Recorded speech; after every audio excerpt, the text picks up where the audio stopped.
Good morning, and welcome to Redeemer Lutheran Church. I'm Pastor Gary Lodeholt. Many of us have heard of the Christian singer Amy Grant. She's known for several popular songs, but one of my favorites is the one entitled My Father's Eyes. She begins by singing of some ways she may not measure up to others' expectations, but in the end, all she wants people to say of her is that she has her Father's eyes. Eyes that find the good in things when good is not around. Eyes that find the source of help when help just can't be found. Eyes full of compassion, seeing every pain, knowing what you're going through and feeling it just the same, just like my Father's eyes. Of course, the Father she is talking about is God.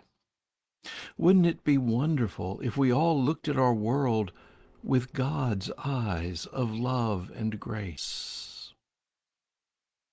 This week we are exploring grace through some quotes from Philip Yancey's book, What's So Amazing About Grace? And I think today's quotes invite us to have eyes like that too.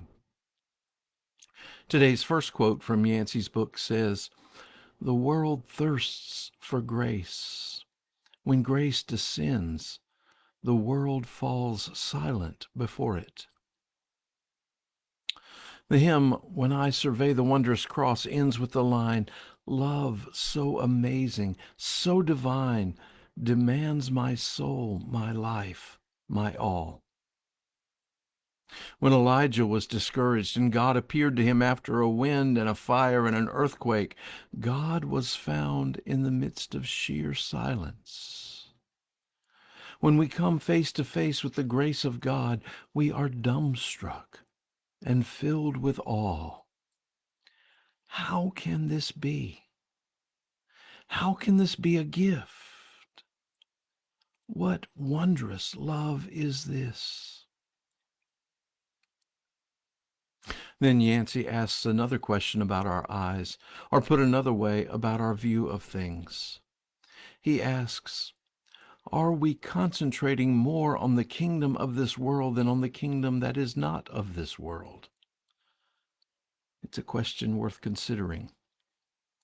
Are our lives filled with what's good for us, with acquisitiveness, with anxiety and fear, and with a sense of entitlement?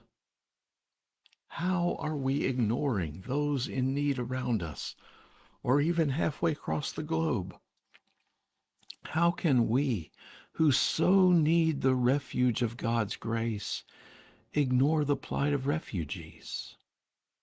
Why can't we walk in other people's shoes more often with understanding and compassion for what they are going through? Far too often, these are the ways we live. Grace received opens us up to live differently. We are free to live together God's way, with grace lived together. That sense of living together is the point of our next quote from Yancey's book. All of us in the church need grace-healed eyes to see the potential in others for the same grace that God has so lavishly bestowed on us. In God's grace, we have the freedom finally to turn our eyes away from ourselves in order to see others truly and wholly.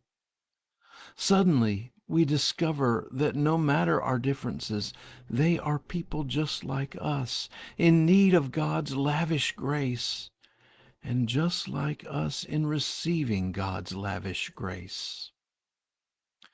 You may have heard it said that we are all in the same boat, but the truth is, we are all on the same ocean in the same storm. We need God. Finally, for today, Yancey says, God's arms are always extended. We are the ones who turn away. Why do we do that? Why are we so stubborn in thinking we are all that we need? I remember hearing a story a long time ago about a man who asked Jesus, "How much do you love me?" And Jesus stretched his arms wide and said, "This much." And then he died. God's is an amazing grace indeed. Thanks for watching, and remember to let this day belong to God.